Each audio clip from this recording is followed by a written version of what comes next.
어, 오늘 본문 말씀 기초해서 천국을 사는 사람이라는 제목 가지고 같이 말씀 나누고자 합니다.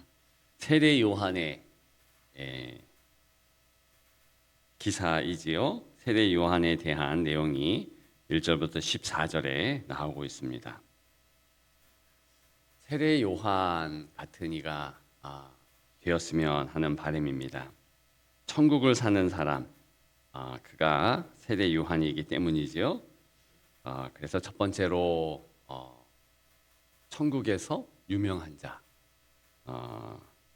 그런 관점으로 1절, 2절 생각할 수 있는데요. 유명한 사람들이 1절에 나오고 있습니다. 디베리오 황제 그랬습니다. 또 본디오 빌라도 그랬습니다. 헤롯 그랬습니다. 빌립, 또 루시아. 2절에는 안나스와 가야바. 그런데 여러분들은 이 사람들의 이름이 낯설죠?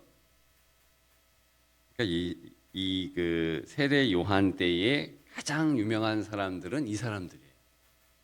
자, 첫째 이 디베리오 황제입니다. 로마의 황제예요. 우리 시대에 유명한 사람이다 그러면은 국제적으로는 트럼프가 있을 것이고, 또 푸틴도 있을 것이고, 유명한 사람이 있지 않습니까? 누가 봐도 아는 사람. 근데 사실 이 시대에 이렇게 유명한 이들은 천국에서는 무명한 자입니다. 고린도후서 6장 9절에 보면 무명한 자 같으나 유명한 자요, 이런 어구가 있죠. 이런 이들보다 지금 거론한 제가 이름을 말씀드린 이들보다 여러분들에게 더 낯익은 이름, 낯익은 사람은 세례 요한이죠. 맞잖아요. 세례 요한을 더 많이 알지. 세례 요한 시대에 다른 사람들의 이름, 그 시대를 호령했던 이들의 이름을 우리는 잘 몰라요. 이게 바로 중요한 포인트입니다. 하나님 보실 때 누가 유명한 자인가? 바로 하나님께서 사랑하는 자, 관심 두는 자, 그가 세례 요한이고 그가 성도이며 여러분들이라는 것입니다. 그런 관점에서 오늘 하나님이 나를 주목하신다, 그것을 꼭 기억하시며 한날 사는 은혜가 있기를 소망합니다. 두 번째로 천국을 사는 자는 천국의 가치로, 하나님 나라의 가치로 사는 자이지요. 우리 3절부터 9절 그런 내용이 나오고 있는데, 천국의 가치는 말씀 아닙니까? 말씀, 하나님의 말씀. 2절 한 번 더 보게 되면 하나님의 말씀이 빈들에서 사가랴의 아들 요한에게 임한지라 그랬습니다. 하나님의 말씀이 어디에서 사가랴의 아들 요한에게 임했대요? 빈들에서. 근데 빈들이라는 이 단어를 여러 번 말씀을 드렸죠. 미트바르, 그래서 나바르라는 히브리말 말씀에서 미트바르 이런 단어가 왔다 그랬는데, 빈들, 광야, 이 용어에 그래서 주의해야 합니다. 40년간 이스라엘 사람들이 광야에 있었는데, 그것을 영적으로 보게 되면 말씀의 장소에서 라는 의미입니다. 그곳에 이스라엘 사람들이 육적으로 보면 없다 다 없다 이렇게 할 수밖에 없죠. 입을 것도 없고, 또 잠잘 것도 부족하고, 먹을 것도 부족합니다. 그런데 그 빈들, 그 광야 보게 되면 풍성한 게 있지요. 하나님의 말씀이 가득해요. 그렇다면 영적으로 보면 그곳은 있다 있는 곳이에요. 오늘 본문에 하나님의 말씀이 빈들에서, 그러니까 말씀이 빈들에서라는 이 어구는요, 사실 오늘 본문의 중심입니다. 육신의 눈으로 내가 볼 때에 없고라는 현실이라도 거기에 하나님의 말씀이 있으면 있는 곳이에요. 풍성한 곳입니다. 역사가 일어나는 곳입니다. 내가 말씀 중심으로 살고 있는가, 하늘 가치로 살고 있는가, 그걸 한번 생각해 보십시오. 어제 어떻게 사셨습니까? 한날을 살면서 하나님의 말씀으로 살아내었다. 말씀을 기억하고 내 삶에서 그 말씀을 적용하면서 살려고 했는가 한번 가늠해 보십시오. 이 세례 요한은요, 말씀의 사람, 또 말씀 장소에서 사는 사람, 말씀으로 충만한 사람, 말씀 가치로 사는 사람이라는 것을 우리가 알 수 있지요. 자, 그런 사람은 어떤 구체적인 모습이 있을까요? 4절 선지자 이사야 책에 쓴 바 광야에서 외치는 자의 소리가 있어. 그러니까 지금 세례 요한이 살아가는데 광야에서 외치는 자의 소리래요. 하나님의 말씀이 그 삶 가운데서 역사하는 그런 사람의 삶이라는 내용이지요. 너희는 주의 길을 준비하라. 그의 오실 길을 곧게 하라. 그러니까 예수 그리스도의 길을 예비한 자라고 세례 요한의 일생을 한마디로 우리가 요약할 수 있는데, 이것은 우리들도 마찬가지입니다. 말씀으로 사는 자는 예수 그리스도 중심으로 사는 자일 수밖에 없지요. 그러면서 5절 다 같이 읽습니다. 모든 골짜기가 메워지고 모든 산과 작은 산이 낮아지고 굽은 것이 곧아지고 험한 길이 평탄하여 질 것이요 모든 육체가 하나님의 구원하심을 보리라 함과 같으니라. 아멘. 예, 말씀이 성도의 삶에서 직접 이제 일하는 거예요. 그러니까 우리 앞에 장애물 같은 것들이 다 이제 돋아지는 겁니다. 그래서 예수 그리스도를 또렷이 보게 하는 거예요. 말씀의 가치는 거기에 있는 겁니다. 아, 예수님이 나와 동행하시는구나. 예수님이 임마누엘로 내게 임재하시는구나. 그리스도께서 내 삶 가운데서 역사하시는구나. 그것을 경험하는 겁니다. 그러니까 모든 환경들이 어떻게 됩니까? 다 예수 중심으로 바뀌는 거예요. 여기 보면 모든 골짜기가 메워진다. 이게 예수님께서 행차하신다는 뜻이죠. 모든 산과 잦은 산이 낮아진다. 굽은 것이 곧아진다. 험한 길이 평탄해진다. 그러면서 그리스도만 보이는 거죠. 그것이 말씀의 가치로 사는 세례 요한의 모습이었습니다. 하나님의 구원하심을 보는 세례 요한, 우리의 모습이죠. 오늘 한 날 지나면서도 우리가 그런 소원이 있었으면 좋겠습니다. 좀 더 내 자녀가, 좀 더 순식구들이, 좀 더 내 자신이 하나님의 구원을 보았습니다. 하나님의 일하심을 목도했습니다. 예전에는 돈 문제 때문에 그게 안 보였어요. 예전에는 건강 문제 때문에 그렇게 그리스도의 역사하심이 보여지지 않았어요. 그런데 하나님께서 돈 문제, 건강 문제, 내가 문제로 생각하는 모든 것들을 이제 다 없이 하신, 그것이 정말 오늘 한날에 경험되는 삶, 하나님 말씀으로 사는 성도이지요. 그러면 7절, 8절에 그런 외침을 할 수 있죠. 우리 7절과 8절 다 같이 읽습니다.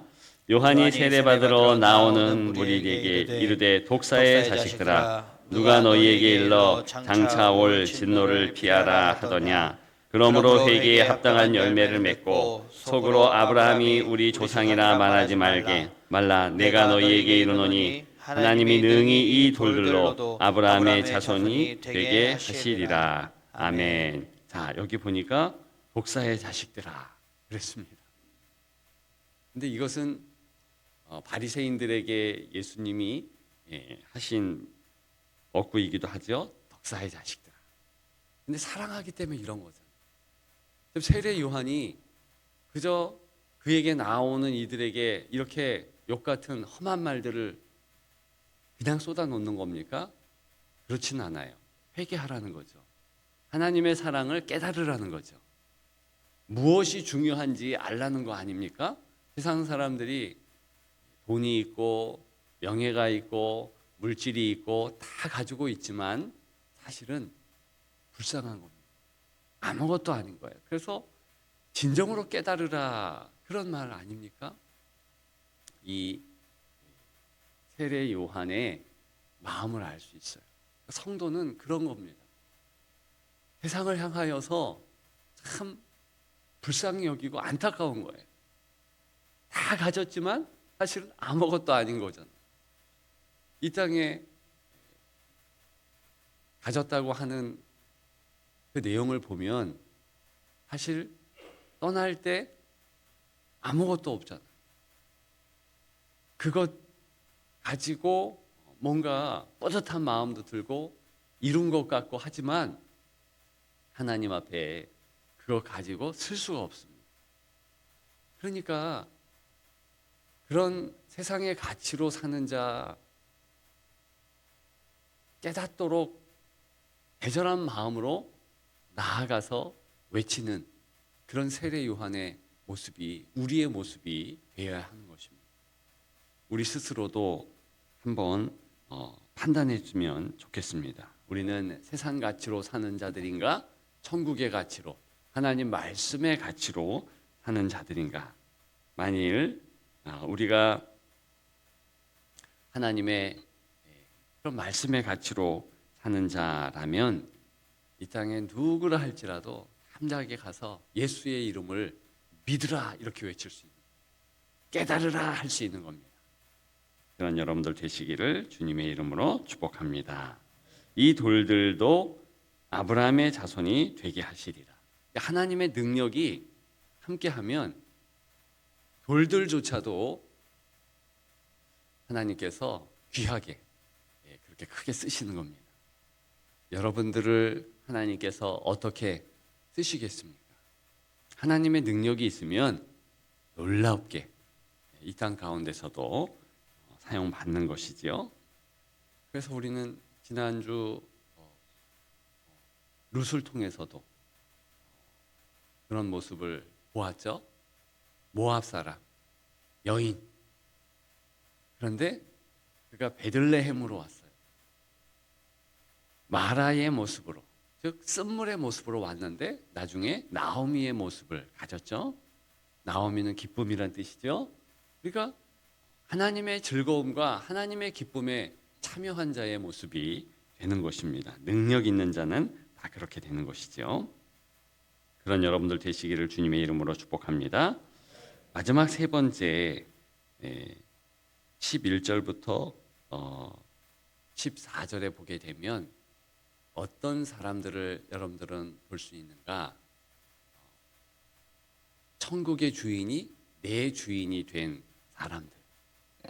세례 요한이 그렇고 우리도 그런 사람이 돼야 돼요.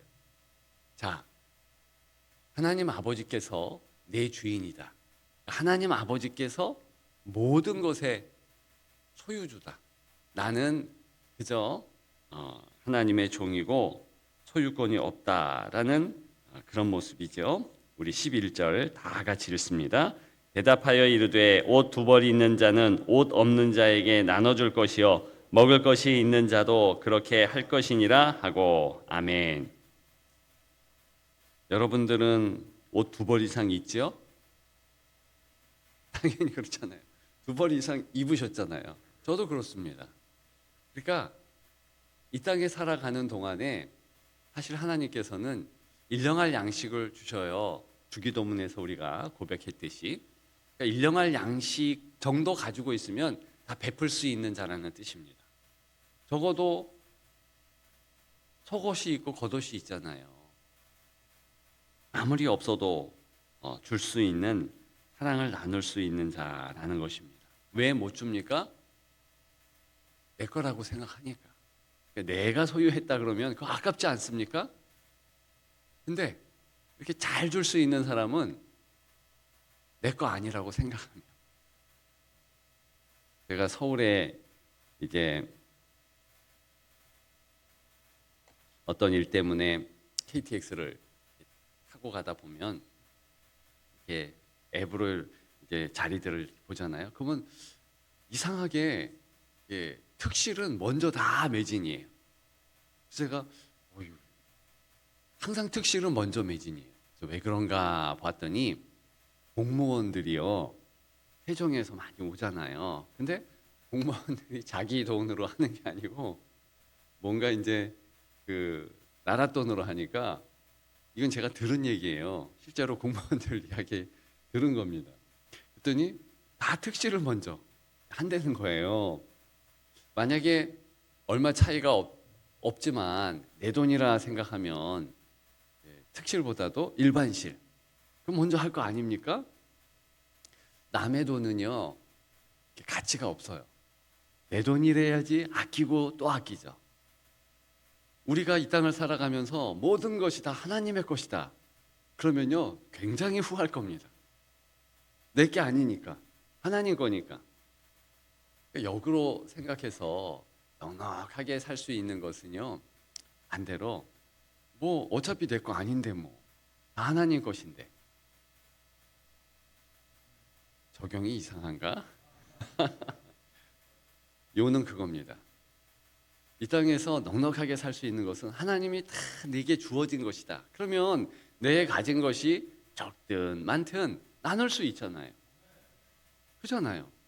그리고 하나님께서 채워주심에 대하여서 민감하게 우리가 반응할 수 있습니다.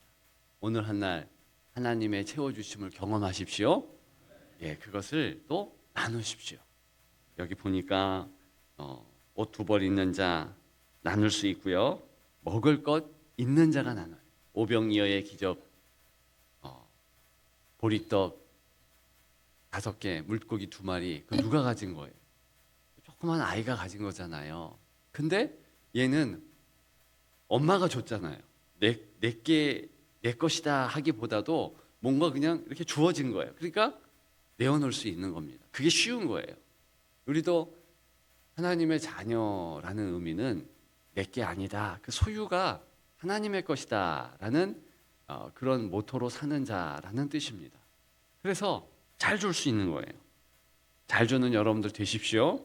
오늘 한번 나눠보십시오. 그러면 그것으로 30배, 60배, 100배로 오병이어의 놀라운 기적으로 그렇게 인도해 주실 줄 믿습니다.